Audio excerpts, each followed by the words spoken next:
সূরা আল ফাজরের ৪ নং আয়াতে আল্লাহ কি উপদেশ দিয়েছেন? আল্লাহ এখানে রাতের শপথ করেছেন। আল্লাহ শুধু রাতের কথা বলে ক্ষান্ত হননি, এখানে রাতের শপথ করেছেন। অল-লাইলি ইযা ইয়াসরি, অল-লাইলি ইযা ইয়াসরি, রাত যখন চলতে থাকে। এখানে আল্লাহ বলেছেন রাত যখন চলতে থাকে, তাহলে আল্লাহ এখানে শপথ করেছেন যখন তা অতিক্রম করে এগিয়ে যায়, ক্রমে ক্রমে মিলিয়ে যায় এবং দিনের দিকে অগ্রসর হয়। তার মানে এখানে রাত ধীরে ধীরে এগিয়ে যায় এবং দিনের সাথে মিলিয়ে যায়। হঠাৎ রাত চলে যায় না, ক্রমে ক্রমে যায়, ধীরে ধীরে যায়। এমন হঠাৎ করে রাত যায় না। তাই আল্লাহ এখানে বলেছেন অল-লাইলি ইযা ইয়াসরি, রাত যখন চলতে থাকে। আল্লাহর শপথ সেই রাতে যখন অতিক্রম করে, এগিয়ে যায়, ক্রমে ক্রমে মিলিয়ে যায় এবং দিনের দিকে অগ্রসর হয়। সূরা আল ফাজর ৪ নং আয়াতের মূল বিষয়বস্তু হলো রাতের চলন ও রাতের সময়ের পরিবর্তন আল্লাহর শক্তির এক নিদর্শন। এখানে কোনো দেব-দেবী বা অন্য কোনো শক্তিশালী রাজার প্রয়োজন নেই বা কম বেশি করতে পারবে না রাতের গতি একটু বাড়িয়ে দেওয়া বা রাতের গতি একটু কমিয়ে দেওয়া। এখানে মহান আল্লাহ নিজেই পরিচালনা করছেন। এখানে মহান আল্লাহর একত্ব বোঝাতে চেয়েছেন, আমি মহান ঈশ্বর, আমি অদ্বিতীয়, আমি এটা পরিচালনা করি। তাই মহান ঈশ্বর তিনি বলছেন অল-লাইলি ইযা ইয়াসরি, রাত যখন চলতে থাকে। তাহলে রাতের চলন ও সময়ের পরিবর্তন আল্লাহর শক্তি নিদর্শন। এখানে এক ঈশ্বরের ঘোষণা করা হয়েছে, যা অদ্বিতীয় কোনো ঈশ্বর নেই। এটাই একমাত্র আমি পরিচালনা করি। তোমরা এটা লক্ষ্য করে দেখো। অল-লাইলি ইযা ইয়াসরি, এই ৪ নং আয়াতের পরোক্ষ অর্থ যদি আমরা ধরি, পরোক্ষ পরোক্ষ অর্থ হলো অন্ধকারের শেষে আলো আসবেই। মহান আল্লাহ এখানে বলেছেন অন্ধকারের শেষে আলো আসবেই। যা রাতের অগ্রসর হওয়া মানব জীবনের দুঃখ, মানব জীবনের পরীক্ষা ও মানব জীবনের কষ্টের ধীরে ধীরে দূর হয় এবং ধীরে ধীরে দূর হয়ে যাওয়ার প্রতীক। তাই এখানে বলা হয়েছে অন্ধকারের শেষে আলো অবশ্যই আসবে। এখানে রাতের অর্থ জাহিলিয়াতের যুগকে বোঝানো হয়েছে, যা অন্ধকারের যুগ। আর রাতের অগ্রসর হওয়া মানে মানব জীবনের দুঃখ, যা জাহিলিয়াতের যুগকে দুঃখ ছিল, দাস প্রথা ছিল, বন্দী জীবন ছিল। এই পরীক্ষা হলো মানুষের কষ্টের ধীরে ধীরে দূর হয়ে যাওয়ার প্রতীক। যা হেদায়েতের আলো আসবে, আঁধারের পরে আলো আসবে। জাহিলিয়াতের পরে এখানে শুধু হেদায়েত আসার কথা বলা হয়েছে জাহিলিয়াতের পথে। রাতের গতিশীলতা মহাবিশ্বের নিয়ন্ত্রণ বলে, যার মূল বিষয়বস্তু হলো রাত দিনকে জন্ম দেয় আর কষ্ট অস্তিত্বের রূপ নেই। রাত দিনকে জন্ম দেয় আর কষ্ট অস্তিত্বের রূপ নেই। যা জীবন ও সৃষ্টির গভীর নীতি এখানে ফুটে উঠেছে। লাইল শব্দের অর্থ হলো রাত, আর একটা অর্থ হলো অন্ধকার। তাহলে রাত ও অন্ধকার সূর্য অস্তের পরের সময়কালকে বোঝানো হয়। এই ধারণা অন্ধকারের আবরণ, শান্তি, পরিবর্তনের সূচনা।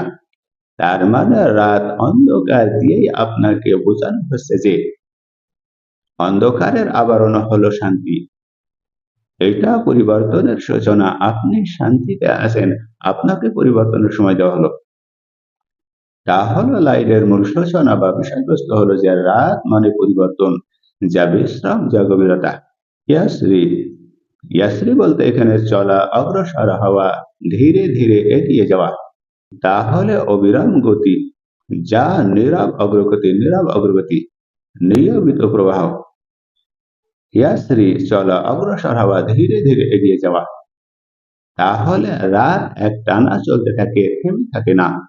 তাই আল্লাহ পাক রব্বুল আলামিন তিনি ঘোষণা বলেছেন অল-লাইলি ইযা ইয়াসরি, রাত যখন চলতে থাকে। রাতের চলন ও সময়ের পরিবর্তন আল্লাহর শক্তির নিদর্শন। এখানে এক ঈশ্বরের ঘোষণা করা হয়েছে, বহু ঈশ্বরবাদ নয়। আমরা একটা হাদিস উপস্থাপন করতে পারি সূরা আল ফাজরের ৪ নং আয়াতের সাদৃশ্য নিয়ে। অল-লাইলি ইযা ইয়াসরি, এই আয়াতের সাদৃশ্য নিয়ে নবী সাল্লাল্লাহু আলাইহি সাল্লাম বলেছেন রাত ও দিন আল্লাহর নিয়ামত এগুলো একে অপরে ধাওয়া করে। তার মানে রাত যখন শুরু হয় এটা শেষ হবে, দিন আসতে বাধ্য।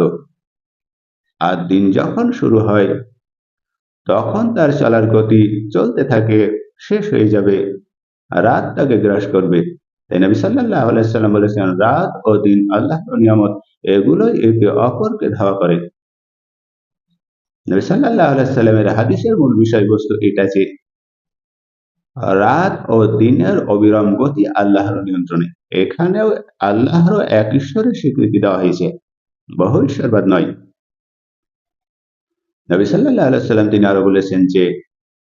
আরো বলেছেন যে রাত্রিকে ইবাদত এবং চিন্তা, তোমরা রাত্রিকে ইবাদত করো এবং চিন্তা করো, এবং আত্মশুদ্ধির বর্ণনা করেছেন। তোমরা রাত্রিকে ইবাদত করো এবং চিন্তা করো, তাহলে আত্মশুদ্ধির সময় হিসেবে ওখানে বর্ণনা করেছেন। এখানে আমরা বলতে পারি যে রাত হলো আধ্যাত্মিক জাগরণের বিশেষ সময়। নিজেকে নিয়ে সমালোচনা করা, নিজের নফসের খায়েশ কোন দিকে আছে, আমরা নফসের দাবিদারি করছি নাকি নফসকে সংশোধন দিকে নিয়ে যাচ্ছি, এটা আত্মশুদ্ধির সময় হিসেবে বর্ণনা করা হয়েছে। রাত হলো আধ্যাত্মিক জাগরণের বিশেষ সময়। বিভিন্ন তাফসীর থেকে আমরা কিছু রেফারেন্স উপস্থাপন করব আল্লাইলি ইযা ইয়াসরি এই আয়াত নিয়ে। তাফসীরে ইবনে কাসির তিনি বলেছেন, রাত যখন পাড়ি দেয়, তার মানে অতিবাহিত করে রাত, অর্থাৎ রাত শেষ হয়ে যায়, তখন ফজরের আগমন ঘটে। ফজরের আগমন, আর এটি সময়ের নিয়মবর্তিতা প্রকাশ করছে, যার মূল বিষয়বস্তু হলো রাতের ধীরে ধীরে অগ্রসর হওয়া। এটা আল্লাহর নির্ধারিত সময়চক্র, যা আপনার জীবন থেকে একটি করে দিন, একটি করে রাত অবিরাম চলে যাচ্ছে। তাই নবী সাল্লাল্লাহু আলাইহি সাল্লাম তিনি বলেছেন যে আত্মশুদ্ধির সময় হিসেবে বর্ণনা করা যায়,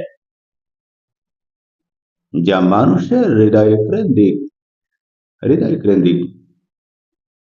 তাফসীরে ইবনে তাবারী তিনি এখানে ব্যাখ্যা করেছেন, আল্লাইল ইযা ইয়াসরি এই আয়াতের, এখানে রাতের গোপন যাত্রা, শান্ত প্রবাহ আর মানুষের অচেতন অবস্থার সময়ের অগ্রগতির দিক নির্দেশ করা হয়েছে। তাহলে তাফসীর তাবারী এটাই বোঝাতে চেয়েছেন যে রাত মানুষের অজান্তে পৃথিবীকে সময়ের সাথে সাথে এগিয়ে নিয়ে যায়। রাত মানুষের অজান্তে পৃথিবীকে সময়ের পথে এগিয়ে নিয়ে যায়। আল্লাইলি ইযা ইয়াসরি এই আয়াতের তাফসীরে কুরতুবী তিনি ব্যাখ্যা করেছেন যে রাতের চলন এর মানে হলো রাতের চলনের সময়ের মার্জিত, যা নীরব পরিমিত অগ্রগতি, যা মানুষের জীবনের পরিবর্তনের প্রতীক। উদাহরণস্বরূপ, আপনাকে রাত্রে নির্দায় নেওয়া হলো, আপনি নিদ্রায় না গেলেও আপনাকে নিদ্রায় যেতে বাধ্য করা হচ্ছে। আপনি নিদ্রায় গেলেন, আপনাকে আধ্যাত্মিক মৃত্যু দেওয়া হলো। আপনি জানেন না জীবিত আছেন না মৃত আছেন, কোথায় আছেন। পরের দিন সকালে আপনাকে সুযোগ দেওয়া হলো, জীবন দেওয়া হলো, নতুন জীবন পরীক্ষার জন্য সময় দেওয়া হলো, সুযোগ দেওয়া হলো। তাফসীরে কুরতুবী এখানে বলেছে, রাতের চলন এর মানে হলো সময়ের মার্জিত, যা নীরব পরিমিত অগ্রগতি, যা মানুষের পরিবর্তনের প্রতীক। তাহলে তাফসীরে কুরতুবী এটাই পরিষ্কার করলেন যে রাতের চলন জীবনের পরিবর্তনের অবিরাম আন্দোলন। সূরা আল ফজর আয়াত নং 4, আল্লাইলি ইযা ইয়াসরি এই আয়াতের সাদৃশ্য নিয়ে কোরআন কারীমের অন্যান্য আয়াতের রেফারেন্স দেব। যেমন সূরা আন-নাবা আয়াত নং 10 থেকে 11, সেখানে আল্লাহ বলেছেন, আমি রাতকে করেছি আবরণ এবং দিনকে করেছি জীবিকার সময়। তাহলে আমি রাতকে করেছি আবরণ এবং দিনকে করেছি জীবিকার সময়। এখানে আল্লাহ বলেছেন, রাত ও দিনের নির্ধারিত ভূমিকা ও ভারসাম্য এটা আমার হাতে। এখানে মহান আল্লাহ নিজের একত্বতা ঘোষণা করেছেন। কোরআনুল কারীমে আরো বলা হয়েছে সূরা আল ইসরা, সেখানে বলা হয়েছে 12 নং আয়াতে, আমি রাত ও দিনকে দুটি নিদর্শন করেছি। দুটি নিদর্শন। এ নিয়ে তোমরা চিন্তা করে দেখো। রাত ও দিন আল্লাহর শক্তির চিরস্থায়ী নিদর্শন। এখানে কেউ পরিবর্তন করতে পারবে না। এটা চিরস্থায়ী নিদর্শন। তাহলে এখানে এক ঈশ্বরের ঘোষণা করা হয়েছে। আরো বলা হয়েছে সূরা আল-লাইল আয়াত নং ১ সেখানে বলা হয়েছে আল্লাহ বলেছেন যে শপথ রাত্রি যখন তা আস্বাদন করে। এখন শপথ রাত্রি যা আস্বাদন করে এর মূল বিষয়বস্তু এটাই আল্লাহ বোঝাতে চেয়েছেন যে রাতের পরিবর্তনশীল রহস্যময় গতি এখানে এক ঈশ্বরের স্বীকৃতি পাওয়া যায়। সূরা আল ফজরের ৪ নং আয়াত নিয়ে অল-লাইলি ইযা ইয়াসরি এই আয়াতের বিজ্ঞান কি বলে? পৃথিবীর ঘূর্ণয়ের কারণে রাতের চলন, যা পৃথিবী নিজের অক্ষে ঘোরায়। রাত ধীরে ধীরে অগ্রসর হয়, যার অর্থ হলো রাত চলতে থাকে। তাহলে বিজ্ঞান এখানে বোঝাতে চেয়েছেন যে আকাশীয় ব্যবস্থায় রাত বাস্তবে একটি চলমান প্রক্রিয়া। আকাশীয় ব্যবস্থায় রাত বাস্তবে একটি চলমান প্রক্রিয়া। তার মানে বিজ্ঞান এখানে বলেছেন আকাশীয় ব্যবস্থায়। তার মানে ওপর থেকে একজন পরিচালনা করছেন। এখানেও তিনি ঘোষণা করেছেন বিজ্ঞান এক ঈশ্বরের কথা।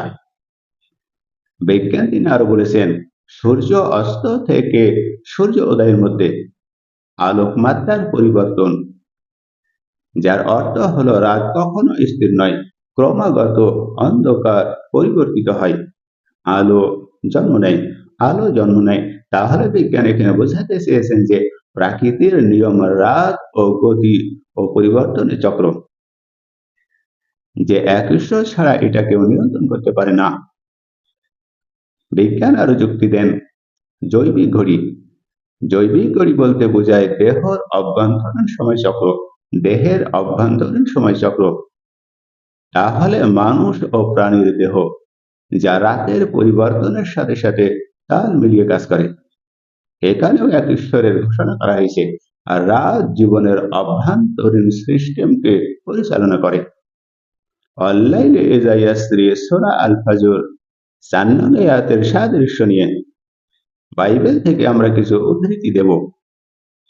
বাইবেলে বলা হয়েছে আদি পুস্তক অধ্যায় ১ শ্লোক ৫ সেখানে বলা হয়েছে যে অল-লাইলি ইযা ইয়াসরি এই আয়াতের সাদৃশ্য নিয়ে ঈশ্বর আলোকে দিন বললেন। তার মানে ঈশ্বর এখানে আলোকে দিন বললেন আর অন্ধকারকে রাত বললেন। এখানে বাইবেল আদি পুস্তক অধ্যায় ৪১ শ্লোক ৫ এটাই বলে যে রাত ও দিন স্রষ্টার নির্ধারিত সময়চক্র। তাহলে বাইবেল আদি পুস্তক অধ্যায় ৪১ শ্লোক ৫ ঘোষণা করছে মহান ঈশ্বর তিনি এক অদ্বিতীয়।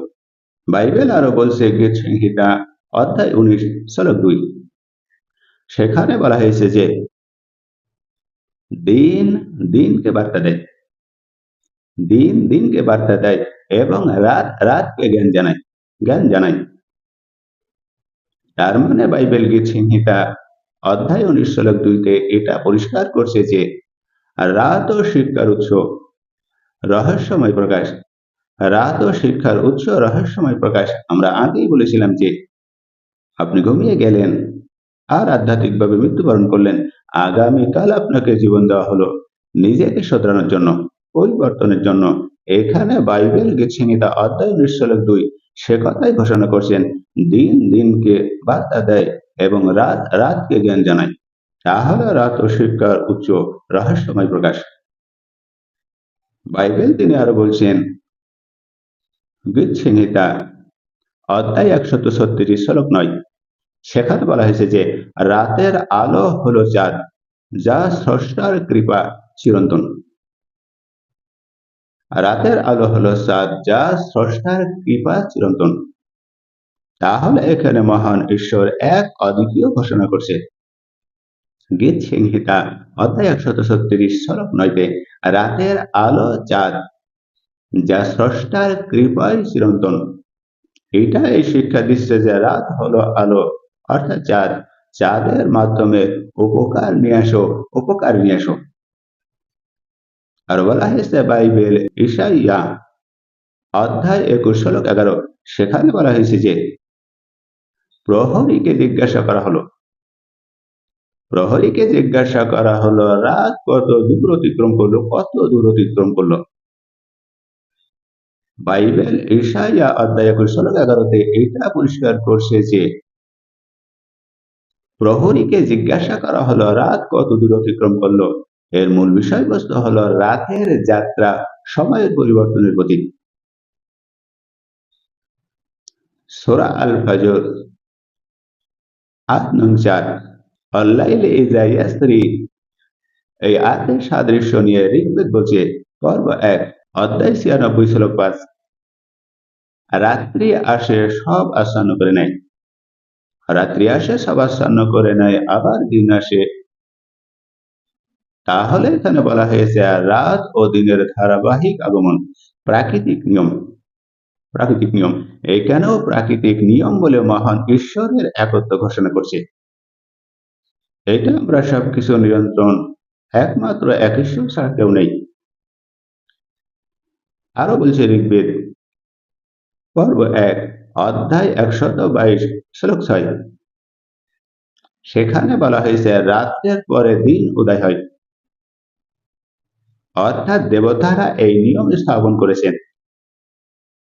তাহলে ঋগ্বেদ পর্ব ১ অধ্যায় ১২২ শ্লোক ৬-তে একথাই বলছে যে রাতের গতি দেব নির্ধারিত চক্র। এখানে মহান ঈশ্বর এক অদ্বিতীয়, এটা প্রমাণ করছে। ঋগ্বেদে আরো ঘোষণা করা হয়েছে যে অধ্যায় ১০ শ্লোক ১২৭, রাত্রি সুপ্ত। রাত্রি সুপ্ত এর অর্থ হলো হে রাত্রি, তুমি অন্ধকার নিয়ে সামনে এগিয়ে যাও, আবার আলোকে পথ করে দাও, আলোকে পথ করে দাও। তাহলে ঋগ্বেদ অধ্যায় ১০ শ্লোক ১২৭ বলছে রাত্রি সুপ্ত, যার অর্থ হলো রাত চলমান, অন্ধকারের পর আলো নিয়ে আসে। আল্লাইলি ইযা ইয়াসরি, এখানে আল্লাহ সেটাই বলেছেন। আরো ঋগ্বেদে বলা হয়েছে পর্ব ১ অধ্যায় ১৩৭ শ্লোক ১, ভোরের আলো রাতের পরে আসে, আর রাত্রি স্থান ছেড়ে এগিয়ে যায়। ভোরের আলো রাতের পর আসে আর রাত্রি স্থান ছেড়ে এগিয়ে যায়। তাহলে ঋগ্বেদ পর্ব অধ্যায় ৩৭ শ্লোক ১-এ একই কথা বলছে যে রাতের গতিশীলতা ও ভোরের আগমন। অল্লাইলি ইযা ইয়াসরি এই আয়াতের সপক্ষ নিয়ে কথা বলছে, এখানে সেটাই ঘোষণা করেছে। তাহলে কোরআন সত্য, বাইবেল বলছে কোরআন সত্য, ঋগ্বেদ বলছে কোরআন সত্য, যজুর্বেদ, ভগবদ গীতাও বলছে। সমগ্র সারসংক্ষেপ, মহাসংক্ষেপ, রাত থেমে থাকে না, এগিয়ে যায়। এটা আল্লাহর নির্ধারিত সময়চক্র। রাত মানুষের শেষ জীবনের অন্ধকার, কষ্ট ও পরীক্ষার প্রতীক, যা শেষ হয়ে আলো নিয়ে আসে। কোরআন, বিজ্ঞান, হাদিস, বাইবেল, ঋগ্বেদ সবই এখানে রাতের চলমান প্রবাহ ও সৃষ্টিকর্তার নিয়মকে স্বীকার করে, যা রাতের গতি, বিশ্ব বিখণ্ডের শৃঙ্খলা, ভারসাম্য ও সময়ের ধারাবাহিকতার এক অনন্য প্রমাণ। তাই মহান আল্লাহ তিনি সংক্ষিপ্তভাবে ঘোষণা করেছেন অল্লাইলি ইযা ইয়াসরি, রাত যখন চলতে থাকে। রাতের চলন ও সময়ের পরিবর্তন আল্লাহর এক শক্তির নিদর্শন। আল্লাহর শপথ, সেই রাতে যখন তা অতিক্রম করে এগিয়ে যায়, ক্রমে ক্রমে মিলিয়ে যায় এবং দিনের দিকে অগ্রসর হয়। আল্লাইলি ইযা ইয়াসরি। আল্লাহ পাক রব্বুল আলামিন আমাদেরকে তার মাহাত্ম্য বোঝার মতন তৌফিক এনায়েত দান করুন। সকলে বলুন আমিন।